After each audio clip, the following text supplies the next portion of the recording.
Olá, pessoal, boa noite. Eu sou Claudemir Carlos e hoje a gente vai conversar um pouco sobre a aquisição da linguagem. Olá, eu sou Emily Benevenuto e vamos nessa.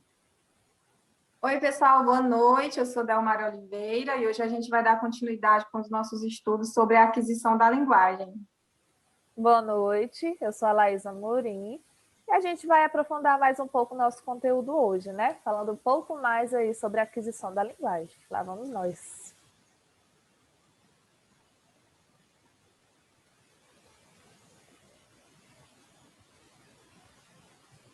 Todo mundo já está conseguindo ver? Ainda não, tá Ainda rodando a não. bolinha. Agora foi. Pronto, agora sim. Foi? Massa. Hoje a gente vai conversar um pouco sobre a aquisição da linguagem a partir do livro do professor Mário Eduardo Martelota. Foi organizado por ele esse livro e um dos capítulos é sobre a aquisição da linguagem, que ele traz 5 teorias que embasam a aquisição da linguagem: a teoria behaviorista, a inatista, a construtivista, a interacionista e a socioconstrutivista. E ao longo do seminário a gente vai ver um pouquinho de cada. Começando pela behaviorista, a teoria behaviorista, ela é baseada em 3 conceitos importantes: o conceito de estímulo, resposta e reforço, que foi elucidado pelo pesquisador estudioso Skinner, e que diz o quê? Que nós aprendemos a partir de um estímulo que essa pessoa que foi estimulada dá uma resposta a esse estímulo e, em seguida, um reforço externo de alguém que acompanha esse processo vai afirmar se aquela resposta é positiva ou ela é negativa a partir deste reforço. Por exemplo, se uma criança ela tem sede e ela fala água, água, tenta falar a palavra água, e em resposta a mãe entrega um copo de água a ela, ou dá água a ela de alguma forma, e ela dá por saciada e sorri, sempre que ela falar isso, né, tentar falar a palavra água, a mãe vai entender que ela está com sede e que ela quer água. A resposta vai ser o copo de água e o reforço vai ser algo da mãe. Um sorriso, que bom, a minha filha bebeu água, matou a sede e tal. E o estímulo vai ser sempre o corpo sedento, o corpo está pedindo água. Pode passar. Esses são os 3 conceitos importantes: o estímulo, resposta e o reforço. E para isso eu trouxe outro exemplo, que é tipo uma criança. O exemplo que eu trouxe era um exemplo de aquisição da linguagem, né? O meio influenciando no processo de aquisição da linguagem, das palavras. A palavra água, papá, quando a criança está chorando e quer brincar com o papai, ela fala papá, começa a chorar e papá. Tenta falar a palavra papai. Esse é o estímulo. A resposta pode ser que o pai pegue a criança e vá brincar com ela, e ela vai internalizando que sempre que ela chorar e que ela falar papá, papai, ela vai obter o que ela quer, né? Que é o colo do pai. E isso vai sendo reforçado ou não, seja com o reforço da mãe, não vai ficar no beijo. Ou então o pai, né, com toda a sensibilidade, tem pena da criança ficar chorando lá no berço, pega a criança. Aí, uma frase muito boa que o autor traz é que o meio é fundamental para a aprendizagem de todos os conhecimentos, não só da linguagem. Na perspectiva behaviorista, o meio sempre está influenciando no processo da aprendizagem através dessas 3 etapas. estímulo, resposta e reforço. Essa é a perspectiva de aquisição da linguagem behaviorista. Pode passar.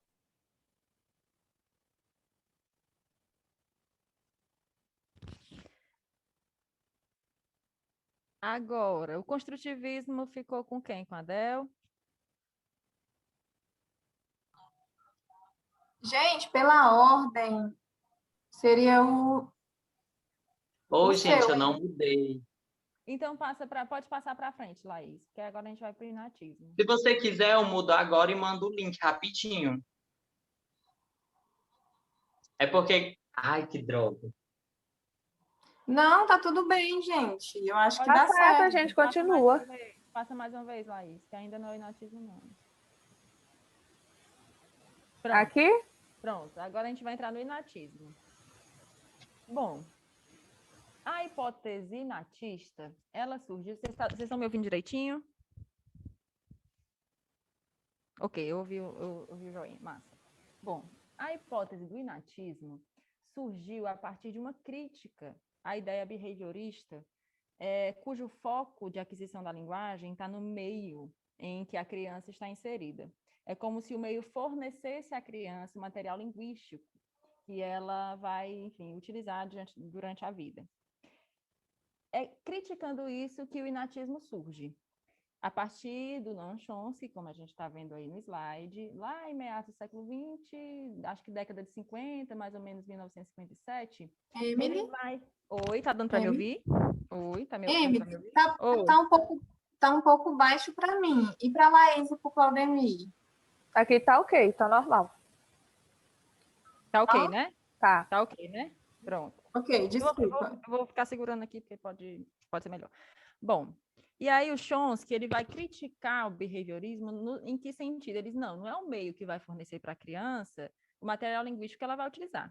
Esse material linguístico, ele é inato do ser. Ele é uma característica biológica.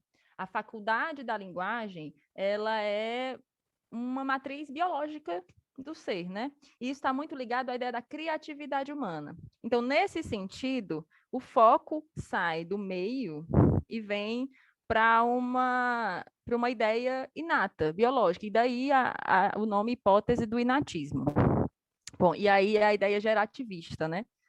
Bom, Chomsky, ele se baseia numa ideia central que é da gramática universal. O que é essa gramática universal? Ela é um dispositivo em que estão contidas uma variedade, está contida uma variedade de conhecimentos linguísticos, ou seja, quaisquer línguas que haja no mundo, digamos assim, estão disponíveis através dessa variedade de conhecimentos linguísticos. É inato do ser, está desde o nascimento, tem uma característica biológica e, ok, esse dispositivo de variedade linguística está no ser e ele é ativado, ele é acionado através, o meio aciona, ou seja, o meio ele não fornece esse material linguístico, ele aciona o material linguístico que está lá, a partir de fases de maturação. Então, assim, a criança vai ter uma idade determinada para desenvolver, para manifestar determinados sistemas de linguagem, conforme a vida vai passando. Bom, essa gramática universal, ela é composta, a ideia da gramática universal é baseada em princípios e parâmetros, né? Ela se caracteriza por princípios e parâmetros. Bom, esses princípios, eles são estruturas invariáveis da língua, ou seja, quaisquer línguas terão esses pontos em comum, e que os princípios, eles limitam a variedade de línguas nas culturas, no mundo e tarará. Esses parâmetros, eles têm uma característica oposta. Na verdade, os parâmetros, eles são as variações das línguas. Então, é a partir dos parâmetros que vai existir uma diferença entre as línguas, né? Então, princípios são as características comuns entre as línguas e os parâmetros, eles vão possibilitar as variedades de línguas existentes no mundo. Ok? Aí pode passar o slide. Bom, uma das hipóteses levantadas para explicar a forma como a linguagem é adquirida pelas crianças dentro do inatismo, a hipótese maturacional de aquisição da linguagem. Bom, no que ela no que consiste essa hipótese maturacional? consiste em quê? Que existe um processo de maturação pelo qual a criança passa e que esse processo de maturação é determinado por fases. Então, de uma fase etária para outra, através de um processo de maturação, a criança vai chegando a pontos de sua idade em que ela consegue manifestar determinados sistemas de linguagem, determinadas características, determinados elementos que compõem a linguagem. Que elementos são esses que a hipótese maturacional tenta entender enquanto elementos que são adquiridos? São as categorias lexicais e as categorias funcionais da linguagem. As categorias lexicais, elas dizem respeito aos substantivos, verbos, adjetivos e preposições. Essa letrinha miúda que está do lado é isso, viu, gente? Vocês puderem aí. Quem está assistindo o vídeo, dê um zoom, que vai dar legal. As categorias funcionais, elas já são aquelas que são relativas vão dar uma flexibilização na linguagem, uma flexibilização, por exemplo, de número, se é plural ou se é singular.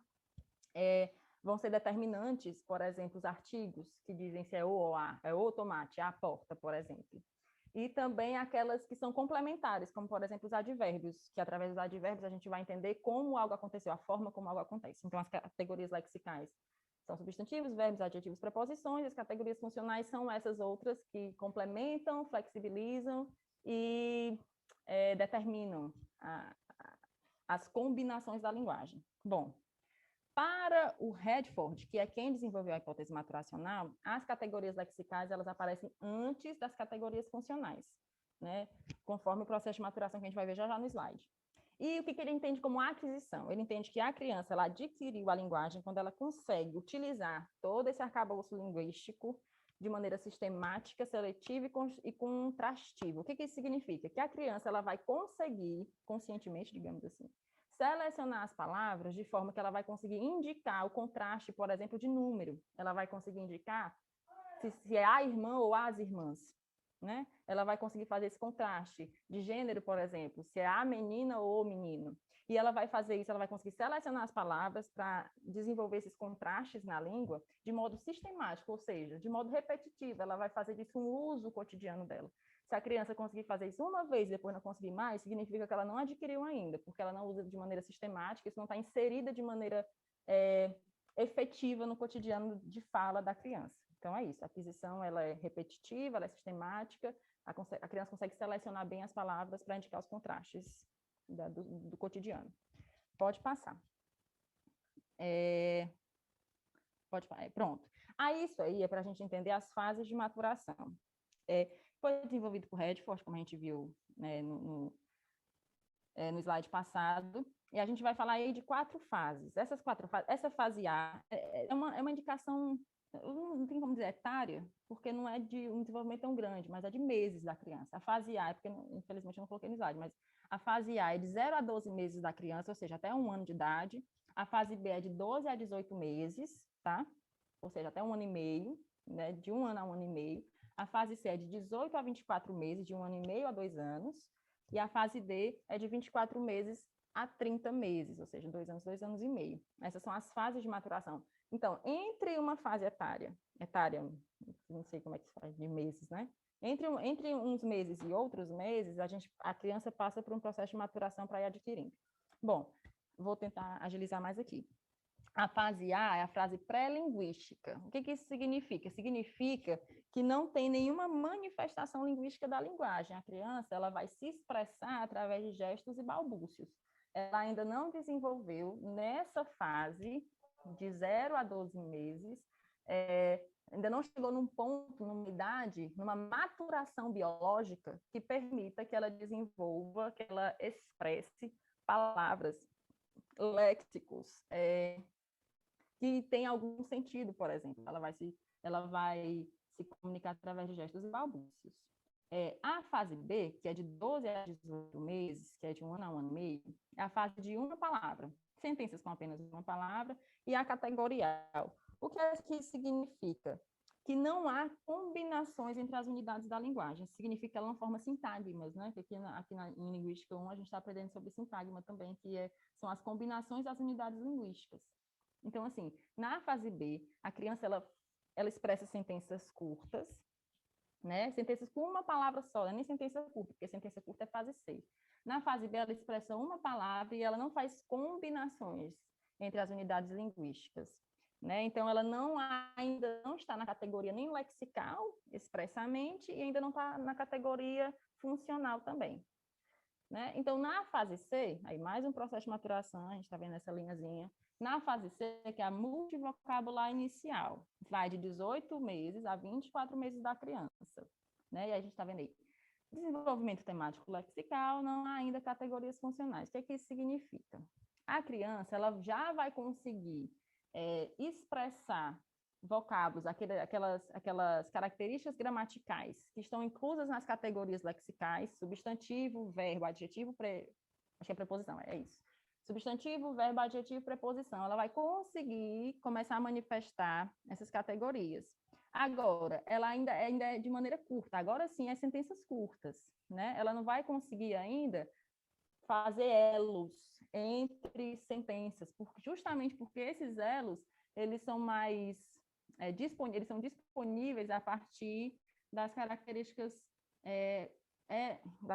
das características que vêm em seguinte, das características funcionais, das categorias funcionais que vêm na D. Bom, então a criança ela consegue fazer sentenças curtas e ainda não consegue as categorias funcionais, ou seja, ela usa verbo, ela usa substantivo, mas ela ainda não consegue usar um advérbio, ela ainda não consegue usar um adjetivo. E eu vou dar um exemplo aqui que eu anotei, gente, porque fica mais fácil.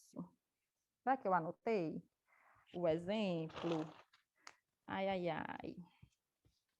Não, por exemplo, sei lá, neném quer. Neném quer. Ela usou o substantivo neném e usou o verbo querer. Aí fica nisso, assim, ela não consegue, neném quer o quê? Neném quer por quê? Neném quer, entende? Ela ainda não consegue. Agora, quando ela usa o lexical, quando a gente fala de temático, ela consegue, por exemplo, eu até vou voltar no que eu falei aqui, porque eu acho que eu falei uma coisa equivocada.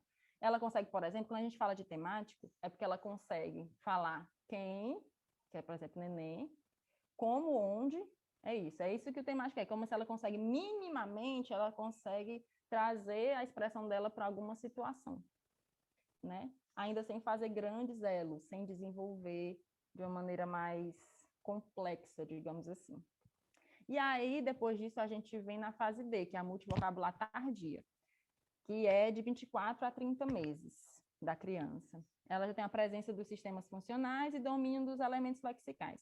Ou seja, a partir dessa fase D, ela já vai conseguir utilizar, usar os elementos sistemas funcionais, que significa que ela já vai começar a fazer determinações através dos artigos, a planta, o braço, por exemplo, ela já vai conseguir usar artigo de maneira mais correta, entre aspas, para determinar os objetos, determinar os substantivos, determinar outras categorias de vocábulos. E aí, é a partir daí também que ela vem no domínio dos elementos lexicais. O que significa? Que ela só consegue chegar nessa fase D quando ela já dominou melhor, quando ela já conseguiu algum domínio das categorias lexicais. Tá certo? É isso, assim. É mais ou menos isso. Na fase D, ela vai conseguir fazer a flexibilização de número e gênero, ela vai conseguir fazer a determinação e vai conseguir fazer o complemento, né? Algo aconteceu, como algo aconteceu, de que forma esse algo aconteceu, ou seja, o uso dos advérbios. Nessa fase dela já vai conseguir, tá? E agora, o último slide para finalizar. Tarararã. Outra abordagem do inatismo, abordagem continuista. Ao contrário da hipótese maturacional de aquisição, desenvolvida por Redford, a abordagem continuista da Hyams, eu vou entender que a pronúncia é Hyams, tá? Ela vai dizer que não, ela descarta essa ideia de que existem fases de maturação, que existe um processo de maturação para que você possa se tornar apto, ou que você esteja no ponto, digamos assim, que você chegou no ponto de falar alguma coisa. Ela diz que não, ela descarta essa possibilidade, e ela vai entender que tanto as categorias lexicais como as categorias funcionais, ou seja, todas as categorias da gramática, seja ela substantivo ou adjetivo, seja ela verbo ou advérbio, enfim, elas vão estar disponíveis desde o início. E por que a criança não fala tudo desde o início? Por causa de uma limitação vocabular. A criança ainda não conviveu o suficiente para compreender esses vocábulos, para entender a estrutura da palavra, ela ainda não conseguiu, não teve acesso a esses fonemas, essas estruturas da palavra, portanto, ela não vai conseguir falar. Mas, se ela estiver inferindo, né, do que a autora falou, mas se ela tiver contato, conforme a limitação do vocabulário vai diminuindo, ela vai conseguindo falar, seja vocábulo, seja categoria lexical ou funcional. É isso, gente. Obrigada. E agora a gente vai... Pronto. Então, pessoal, a gente vai continuar agora com o cognitivismo construtivista. Fazendo uma breve recapitulação do que a gente viu no primeiro seminário sobre a aquisição da linguagem, entendemos que o cognitivismo é uma proposta teórica, né, com base nos estudos de Jean Piaget, né? Então, assim, para ele, o desenvolvimento do conhecimento se dá através da interação, né, entre o ambiente e o organismo. Ou seja, para o Piaget, a criança, ela constrói o conhecimento com base na experiência com o mundo físico. Então, o Piaget, ele propõe que o desenvolvimento cognitivo passa por períodos, ou seja, estágios, que são aqueles que a gente viu, né, anteriormente, e a gente deu uma explanada boa neles também. Quais são esses estágios? O sensório-motor, que é desde o nascimento até os 18 meses. Em seguida, o pré-operatório, que é de 2 a 7 anos. Depois, operações concretas, que são dos 7 aos 12 anos. E, em seguida, após, né, operações formais. E em cada um desses estágios, o pensamento ele se organiza de uma maneira específica. E o que faz o indivíduo avançar, né, de um estágio para outro? É justamente o desenvolvimento neurológico, o amadurecimento do sistema nervoso. Então, gente, o Piaget, segundo o Piaget, durante a maior parte do estágio sensório-motor, o pensamento do bebê está restrito aos objetos do seu ambiente imediato, mas no final do estágio, a criança ela desenvolve o pensamento simbólico, né? A capacidade de pensar em objetos e pessoas ausentes. E passa, então, para o estágio pré-operatório. Então, né, o nosso capítulo, ele vai dar ênfase a esse estágio pré-operacional, que é dos 2 aos 7 anos de idade, onde a criança ela supera o período sensório-motor e dá início ao aparecimento da linguagem, por volta dos 18 meses, ok? E aí, nessa fase, a criança ela começa a se reconhecer como um indivíduo, né? Então, ela vai começar a se diferenciar das outras pessoas, né? Entendendo a oposição entre ela e o outro. E como que funciona esse estágio pré-operacional? A habilidade de representar objetos e eventos mentalmente da criança, né, uma visão mais ampla do mundo do que ela tinha no estágio anterior. E o recurso responsável por essa capacidade simbólica é o aparecimento da linguagem. Então, a linguagem ela oferece palavras que são usadas, né, como símbolos para a criança pensar em objetos e eventos ausentes, né? Além de permitir que ela comunique, né, seus pensamentos e receba informações de maneira que não era possível no estágio anterior, certo?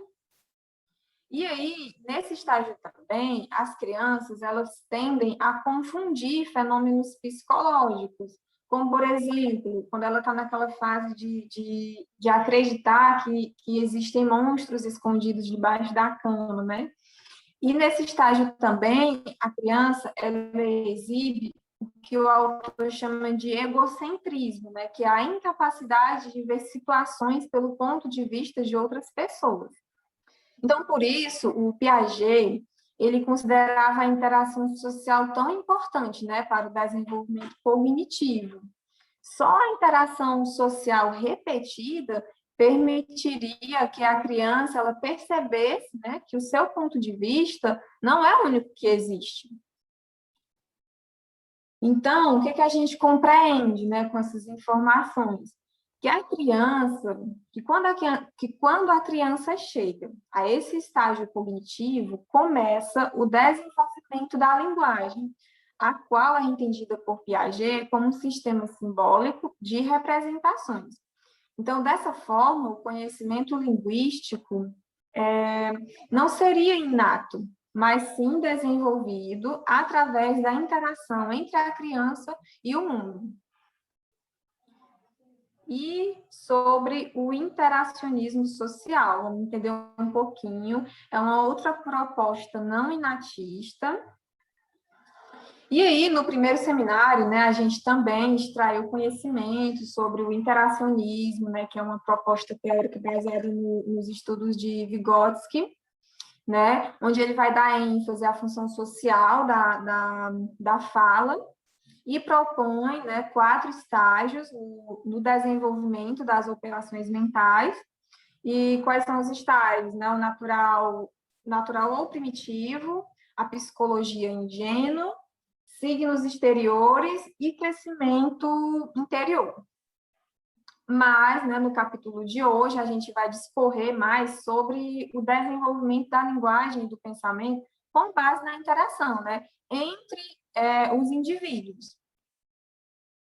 O Vygotsky, ele destaca que a fala e o pensamento têm raízes genéticas diferentes, né? Então, vai existir uma fase pré-verbal do pensamento, que está ligada à inteligência prática, que se caracteriza por manifestações intelectuais rudimentares que estão ligadas à manipulação de instrumentos. E ele vai ter uma fase pré-intelectual da fala, que é aquela fase mais primitiva da criança, né? Onde a comunicação ela é um pouco assim, mais natural, né? Então, vai se manifestar, por exemplo, através do choro, através daquelas risadinhas, essa fase aí.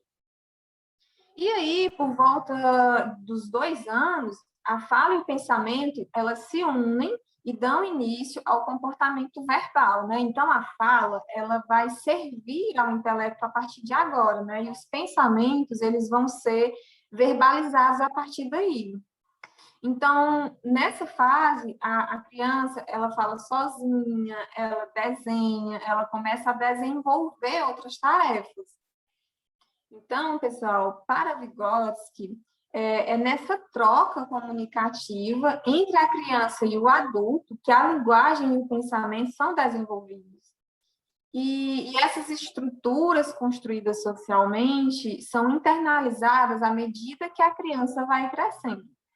Ok, pessoal, como no seminário passado a gente aprofundou bastante o conteúdo, eu acho que agora deu para a gente dar uma sintetizada melhor, certo? E aí a gente vai dar continuidade com esse assunto com a nossa colega Laís. Bora lá? Todo mundo está escutando direitinho? Pessoal, a gente vai... Sim. Ok. Mas vamos falar um pouquinho sobre a visão sociocognitiva. Bem, essa palavra aí composta, né? Ela já está dizendo, é a junção do social com o cognitivo, ou seja, a resposta que o meio social, que a relação entre pessoas vai estar afetando no meio cognitivo da criança, na forma de pensar e desenvolver cognitivamente, certo? Aqui nesse texto ele começa falando aí da relação e diferenciação entre o homem e o macaco. Ele diz que o homem ele é o único animal, né, que tem essa habilidade de interagir e de ter o domínio da linguagem, a linguagem oral, né? Ele faz essa relação com o macaco porque tem a teoria, né, que se diz que o macaco, com o desenvolver dos anos, a gente como dizer, a gente veio do macaco, né? Eu não lembro da palavra que diz esse estudo, mas diz que nós, seres humanos, somos desenvolvidos através de muitos e muitos anos do macaco. E no texto diz que não, porque senão os macacos de hoje em dia eles já tinham se tornado humanos. Então, essa característica é somente do homem, certo? Essa visão sociocognitiva, ou seja, esse desenvolvimento cognitivo do homem, ele vai se dar por essa evolução cultural cumulativa, ou seja, um certo povo tinha uma determinada cultura a gente sabe que é tudo aquilo que é passado de geração para geração, de forma material ou imaterial. Então, essa evolução, né, essa cultura que foi passando de geração de geração, e esse ajuntado de culturas, esse ajuntado de características de povos, fizeram, né, com que as pessoas se desenvolvessem e agissem socialmente, cada um de uma maneira diferente. Como a gente está falando aqui de desenvolvimento cognitivo e desenvolvimento da linguagem, a gente está focando aqui mais a criança, não é isso? Então, quando a criança ela começa a perguntar, essa fase de 2 anos que a Delmara falou, né, ela começa, por que acontece isso? Para que serve isso? Um exemplo, um pente. A criança vai perguntar por que nós penteamos o cabelo, né? E o pai ou quem estiver com ela vai estar respondendo. A gente penteou o cabelo para ele não ficar bagunçado, vai dar sua resposta. Ou quando ele vê um abajur, ele vai perguntar à mamãe, ou quem estiver com ele, para que serve isso? Então, ele tem a necessidade de conhecer por que ou para que aquele objeto serve, ou o que a pessoa está fazendo naquele momento. A criança, a partir dos 9 meses de idade, ela compreende as outras pessoas como agentes intencionais.